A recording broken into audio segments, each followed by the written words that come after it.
మామయ్య, ఈసారి ఎలక్షన్స్ లో ప్రెసిడెంట్ గా ఇతన్ని నిలబెట్టాలని మేమంతా నిర్ణయించుకున్నాం. అన్నయ్య కూడా సరే అన్నాడు.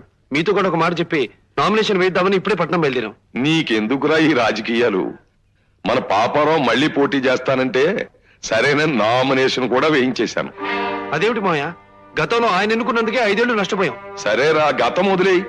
ఈసారి మనకేం కావాలో గట్టిగా చెప్పి చేయించుకుందాం. మామయ్య గారు చెప్పింది నిజం బాబు. పాపారావు గారు లేత మల్లి తీగిలేటివాడు. చూపించిన వైపే పాకేస్తాడు, పుయ్యమన్నప్పుడు పూస్తాడు.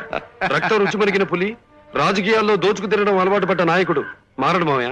అంటే ఇచ్చిన మాట తప్పమంటావా? నీ మాట దక్కించుకోవడం కోసం ప్రజలు మరికొంతకాలం ఈ పాపిష్ట మనుషుల పాలనలో అన్యాయం కావాలా? కృష్ణయ్య, మీకు మీరిచ్చిన మాట ముఖ్యం కావచ్చు, కానీ మాకు మా ఊరి భవిష్యత్తు ముఖ్యం. అన్యాయం అయ్యే రైతుకి, అణగదొక్కబడే వెనకబడ్డ జాతికి, తెలుగుదేశపు తల్లికి చెల్లికి, ఆకలేసే పాపకి, చదువులేని బాబుకి, పల్లె పల్లెకి సాయం చేయాలనుకుంటున్నాం, దారి చూపించాలనుకుంటున్నాం.